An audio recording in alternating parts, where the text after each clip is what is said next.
இன்றைக்கி கீன்வாவில் வெண்பொங்கல் செய்து பார்க்கலாம். இந்த பொங்கல் நல்ல ஹெல்த்தியான பிரேக்ஃபாஸ்ட், டேஸ்ட்டும் ரொம்ப நல்லாயிருக்கும். 1/2 கப் அளவுக்கு கீன்வா, 120 ml ஒரு பெரிய பாத்திரத்தில் போட்டு 2-3 தடவை அலசிட்டு 20 நிமிஷம் வரைக்கும் ஊற வைக்கணும். 1/4 கப் அளவுக்கு பாசிப்பருப்பு, 1 கப் அளவுக்கு தண்ணி சேர்த்துட்டு குக்கரில் 2 இல்லை 3 விசில் வச்சா போதும். ஊற வச்ச கீன்வாவோட நல்லா நிறையா தண்ணி சேர்த்துட்டு சாதம் வேக வைக்கிற மாதிரி வேக வச்சு வடிக்கணும். கீன்வா கொதிக்க ஆரம்பித்ததுக்கப்புறம் 8லேருந்து 9 நிமிஷம் வரைக்கும் வேக வச்சா போதும். அதுக்கப்புறம் வடித்து எடுத்துடலாம்.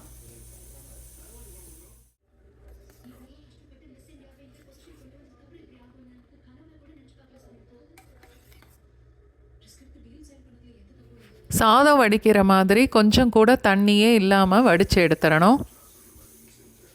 வேக வச்ச பருப்பையும் சேர்த்துடலாம்.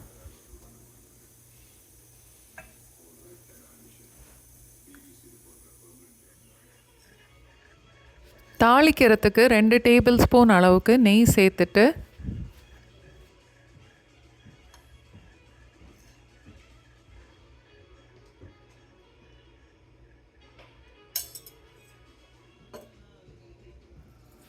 ஒரு டீஸ்பூன் சீரகம், 1 டீஸ்பூன் மிளகு,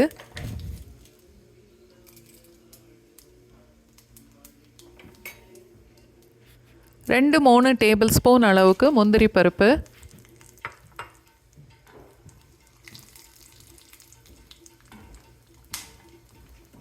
பொடிசா வெட்டின இஞ்சி 1 டேபிள் ஸ்பூன், அதோட கொஞ்சம் கருவேப்பிலை,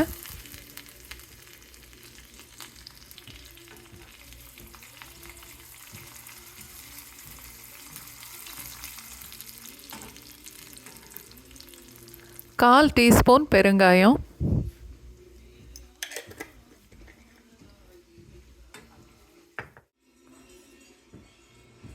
பொங்கலுக்கு தேவையான அளவுக்கு உப்பு சேர்த்துட்டு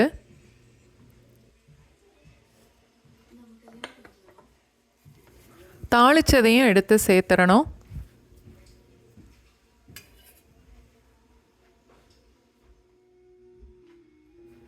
எல்லாத்தையும் சேர்த்து நல்லா கலந்துட்டா கீன்வா வெண்பொங்கல் ரெடி ஆயிரும். தேங்காய் சட்னி இல்லை நிலக்கடலை சட்னியோடு சேர்த்து சாப்பிட்டு பாருங்கள், ரொம்ப நல்லாயிருக்கும்.